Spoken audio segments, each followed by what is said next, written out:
रुद्राक मुकुट के सामने था, मुकुट को घूरे जा रहा था। तभी वो कहता है, हे मुकुट, एक दिन मैं तुझे पा कर रहूंगा। अभी तू मेरे पास नहीं है, लेकिन जल्द तू मेरे माथे पर होगा और मैं जंगल का राजा बनूंगा, इस पूरे जंगल का राजा। याद रखना, अभी मैं तुझे उठा नहीं सकता, लेकिन जल्द से जल्द मैं तुझे यहां से लेकर जाऊंगा। लेकिन कैसे? हाँ, याद आया, अभी तक मैंने इसके बारे में सोचा ही नहीं। इतना बोलकर रुद्राक वहां से तुरंत निकलता है। बगीरा के गिरते ही बगीरा की गुफा में रहने वाला छोटा बाघ का बच्चा वहां पहुंच जाता है और रोने लगता है। संबा हैरान हो जाता है।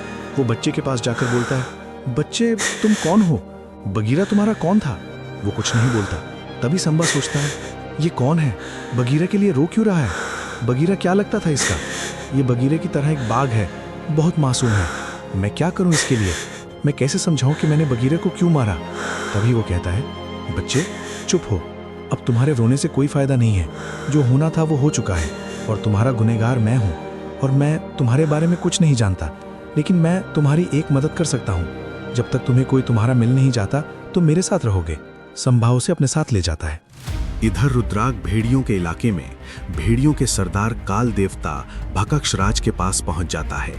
रुद्राक को देखते ही सारे भेड़िए चौकन्ने हो जाते हैं। तभी उनमें से एक भेड़िया कहता है, रुक जाओ रुद्राक, कहाँ जा रहे हो तुम? चले जाओ यहाँ से, वरना ठीक नहीं होगा। देखो, मैं कालदेव भक्षराज से मिलना चाहता हूँ। परंतु क्यों? एक उपाय लेकर आया हूँ जिससे हमें दोनों का फायदा होगा। क्या उपाय लेकर आए हो? ये मैं सिर्फ कालदेव को बताऊंगा, उसके बाद किसी और को। ठीक है, लेकिन मैं तुम्हारे साथ रहूंगा। होशियारी करने की कोशिश भी मत करना रुद्राक। ठीक है। फिर दोनों गुफा के अंदर चले जाते हैं। दोनों अंदर गुफा में आते हैं। तभी रुद्राक कहता है, कालदेव रुद्राक का नमस्कार स्वीकार करें। कहो रुद्राक, कैसे आना हुआ? सरदार, एक खुशखबरी है। क्या? सरदार, मैंने मुकुट का पता और मुकुट के सारे राज का पता कर लिया है। क्या पता किया है तुमने? सरदार, मुकुट काल रात्रि के गुफा में है और उसे सिर्फ 2 लोग ही उठा सकते हैं, राजा शेर सिंह और संभा। अगर मुकुट को कोई तीसरा उठाना चाहता है तो उससे पहले इन दोनों में से किसी एक को मारना पड़ेगा और दिव्य शक्तियां चाहिए। सरदार, इसलिए मैं आपके पास आया हूँ, क्योंकि आपके पास वो दिव्य शक्तियां हैं। इसलिए मैं दोस्ती का हाथ बढ़ाना चाहता हूँ, ताकि आप और मैं मिलकर इस जंगल में राज करेंगे। वाह रुद्राक, बहुत खूब, लेकिन मैं वहां नहीं जा सकता एक श्राप के कारण।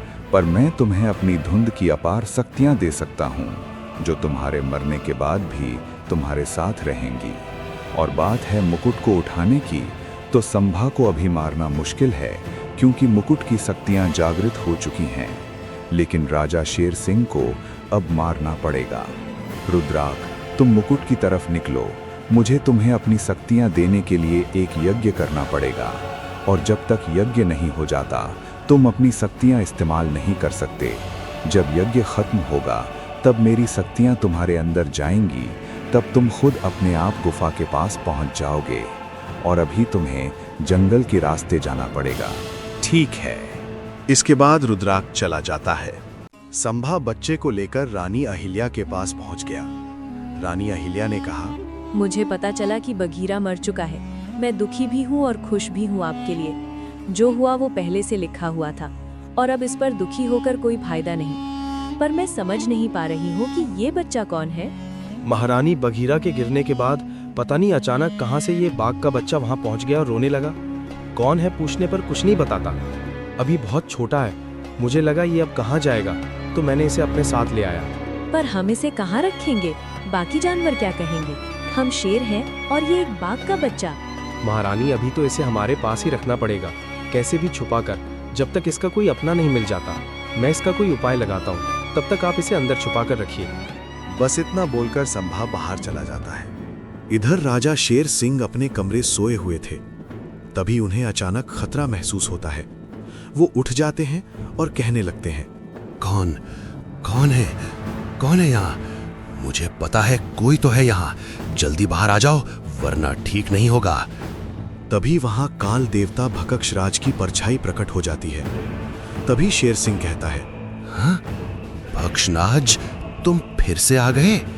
एक बार तुम इस जंगल को बर्बाद कर चुके हो, अब तुम्हें क्या चाहिए? अब मुझे तुम्हारी मौत चाहिए। उसके बाद मुकुट की शक्तियों से मैं इस जंगल का राजा बनूंगा। मैं ऐसा कभी होने नहीं दूंगा। अगली बार की तरह मैं फिर तुम्हें हरा दूंगा। इस बार तुम कुछ नहीं कर पाओगे, क्योंकि मैं नहीं हूँ, ये मेरी परछाई है और तुम्हारी मुकुट की शक्तियाँ कुछ नहीं कर सकती। बस इतना बोलकर भकक्षराज गायब हो जाता। तभी भकक्षराज की जादू से शेर सिंह के महल में आग लग जाती। शेर सिंह चिल्लाता है, बचाओ, बचाओ, बचाओ, कोई है, बचाओ।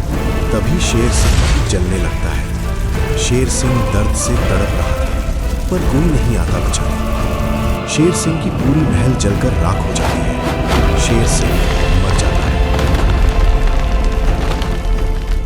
संभा अपने गुफा के बाहर बैठा हुआ था।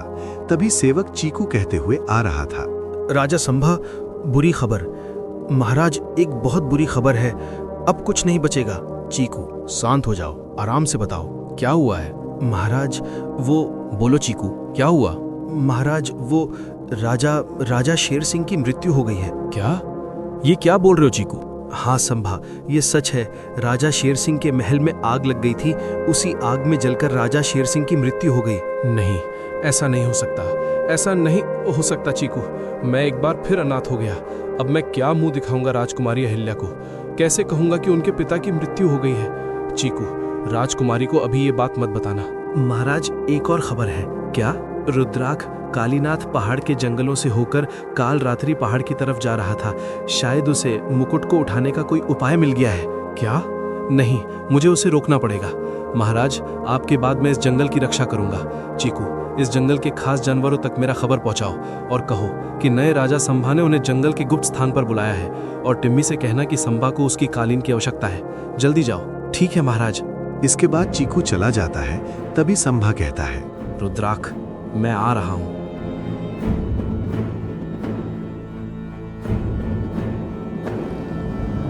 जंगल के गुप्त स्थान पर तीनों खास जानवर और संभा भी पहुंचते हैं। संभा कहता है, मेरे प्रिय और इस जंगल के खास जानवरों, जैसा कि आपको पता होगा कि मैं इस जंगल का नया राजा हूं और आप तीनों इस जंगल के खास जानवर हैं। और एक राजा का काम है जंगल की रक्षा करना।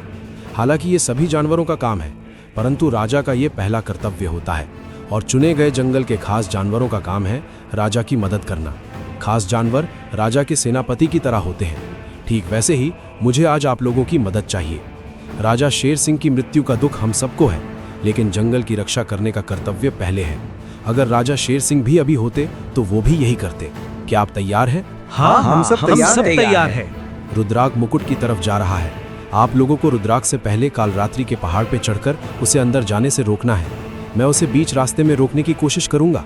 अगर रुद्राक्ष अपने जादू से वहां पहुंच जाएगा तो वो अंदर नहीं जाना चाहिए। आप इसी वक्त पहाड़ी की तरफ निकलिए। सभी जानवर जंगल के रास्ते निकलते हैं। तभी मेरा कालीन संभा के पास पहुंच जाता है। संभा कालीन से आकाश मार्ग की तरफ चला।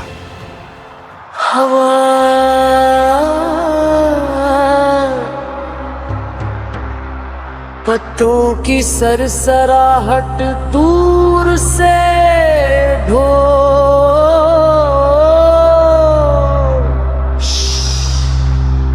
ये जंगल है। यहाँ सिर्फ तक बोलती है।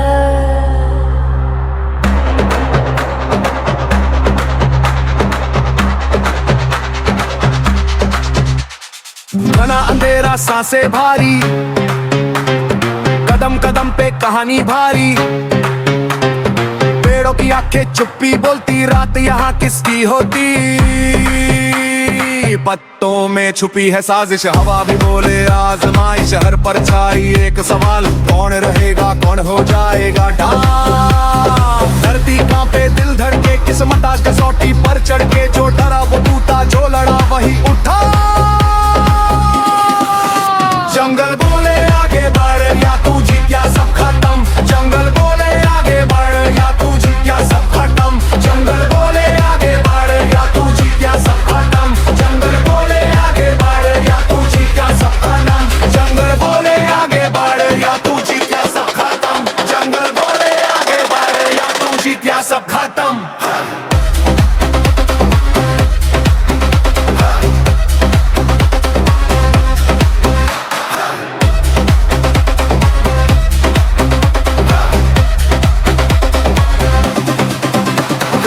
शेर की दाहड़ बाग की चाल, हर आंख में जलता सवाल, ताकत नहीं हौसला चाहिए, जंगल में जिंदा रहने का कमाल। खामोशी में सांभा रुद्राक्ष के पास पहुंच जाता है और कहता है, रुद्राक्ष, अगली बार मैंने तुम्हें छोड़कर गलती कर दी, पर अब नहीं।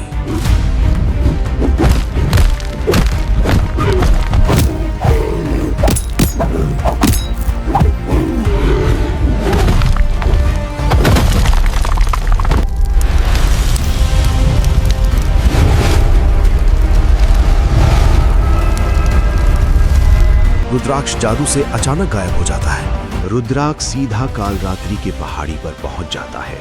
तभी वो देखता है कि जंगल के तीनों खास जानवर पहले से वहां पहुंच गया था। ये देखकर रुद्राक्ष डर जाता है और कहता है, देखो, मुझे अंदर जाना है, मुझे जाने दो, नहीं तो मैं गलती से भी अगर एक बार राजा बन गया तो पहले तुम तीनों को ही मारूंगा। जाने दो मुझे अंदर। अगर तुम्हें अंदर जाना है तो पहले हम तीनों का सामना करना पड़ेगा। तभी वहां संभा आ जाता है और कहता है, राजा बनने की तो दूर, अब तुम ये सोचो कि तुम बचोगे कैसे। अब तुम्हें मेरे हाथों से कोई नहीं बचा सकता। तभी रुद्राक्ष हार मान लेता है और कुछ सोचने लगता है। तभी वो खड़ा होता है और कहता है, मैं कसम खाता हूँ कि मैं वापस लौटकर इस जंगल को खत्म कर दूंगा। इतना बोलकर वो खाई में कूद जाता है और मर जाता है। तभी उसकी धुंध की शक्तियां आकाश में उड़ जाती हैं। सभी खुश होते हैं। कहानियों की दुनिया में welcome to SP Story TV। Subscribe for more fun and stories.